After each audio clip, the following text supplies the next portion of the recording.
Vous avez donc vos petits oignons, vous prenez un gros oignon, le céleri, donc sans les feuilles. Facultatif, un oignon blanc, on aura 2 carottes, un petit bout de courgette, et puis voilà. On rince tout ça à l'eau froide.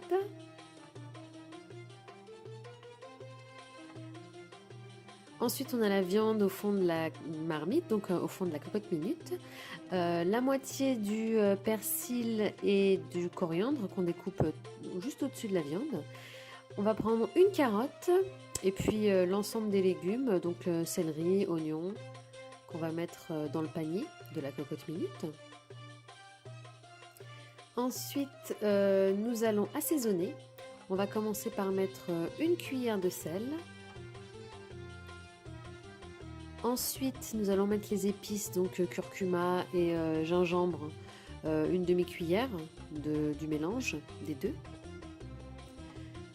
Là, on va mettre un petit peu de cannelle pour ajouter un petit peu de goût supplémentaire. Puis, on va rajouter un petit peu de curry pour relever un petit peu l'ensemble. On mélange un petit peu.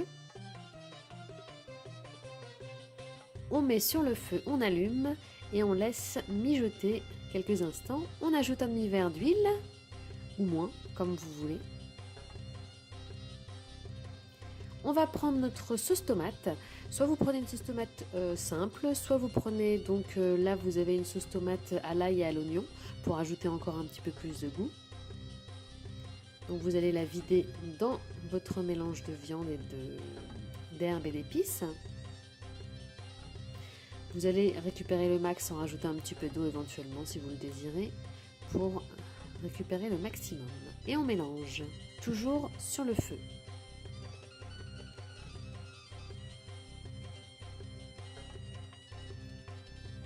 On met le panier de légumes à l'intérieur. Donc on ne va pas mélanger les légumes avec la viande pour l'instant. On va les faire cuire à part. On découpe un petit bout d'oignon pour mettre un peu plus de goût. Et on va mettre un premier litre d'eau. Donc ça continue à cuire.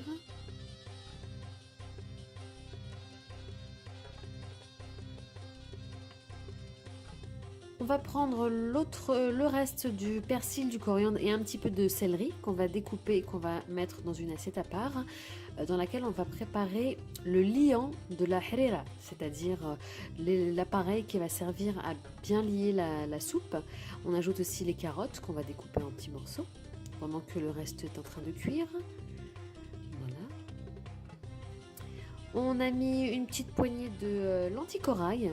Dans cette recette, on ne va pas mettre de pois chiches, mais vous pouvez également mettre des pois chiches. On a choisi de mettre aussi donc du coup des lentilles corail, une petite poignée.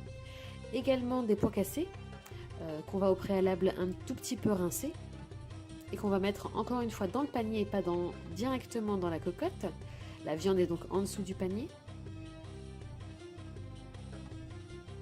Voilà, on a tous nos petits légumes et nos pois cassés et nos lentilles corail. On rajoute notre deuxième litre d'eau.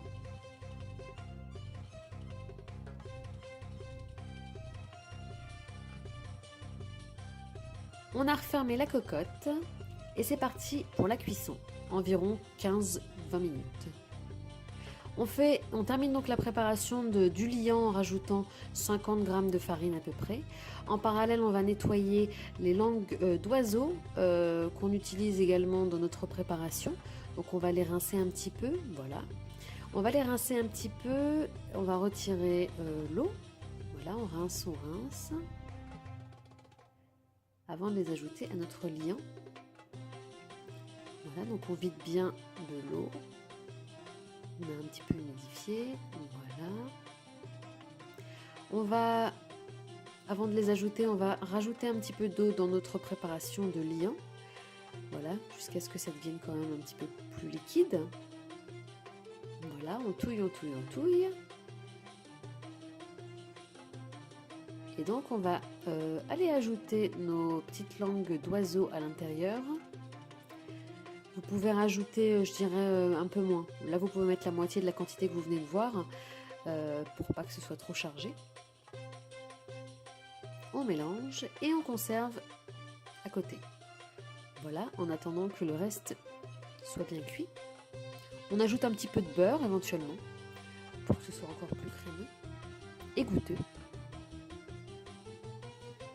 On laisse cuire. Une fois que c'est cuit, on ouvre, on retire le panier. Donc vous avez tous les légumes qui sont bien cuits. On va récupérer tous les légumes sauf les pois cassés et les lentilles. On va les mettre dans un mixeur. Donc les lentilles, les pois cassés, on va les mettre dans la marmite qui est en train de bouillir juste à côté. Et on va récupérer une bonne partie des légumes qui ont été cuits dans le panier. On va les mettre dans le mixeur, comme voilà. On va pas mettre tout le céleri, il y en avait un petit peu trop au départ. On ajoute un petit peu d'eau, voilà. Et on va mixer le tout afin d'obtenir un joli petit velouté.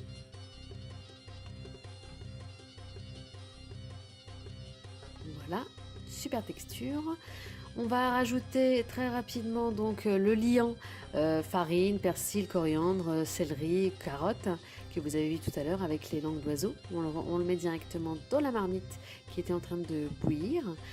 On va mettre de côté notre velouté de légumes. On récupère le max. Voilà.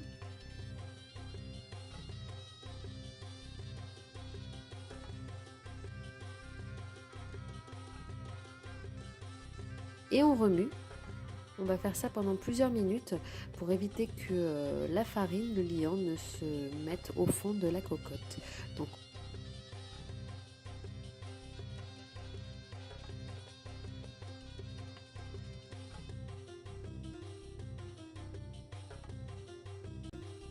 et on surveille avant d'ajouter notre petit velouté.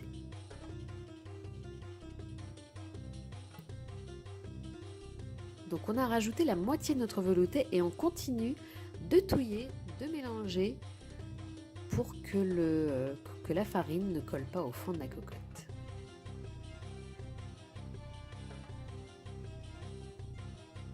On termine, on met le reste du velouté de légumes.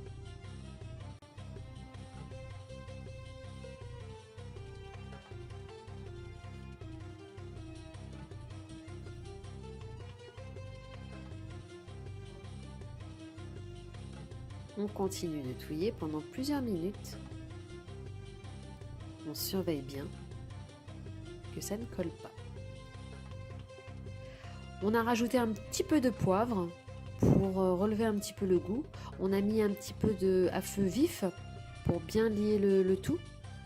On referme, on repose le couvercle sans fermer le couvercle. On a éteint le feu. On va ajouter simplement 2 piments par-dessus, histoire de pimenter un petit peu le tout, mettre un petit peu plus de piment. Et on peut servir la soupe, la harira est prête.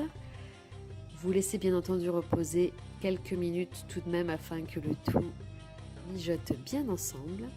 Et vous pouvez servir la harira.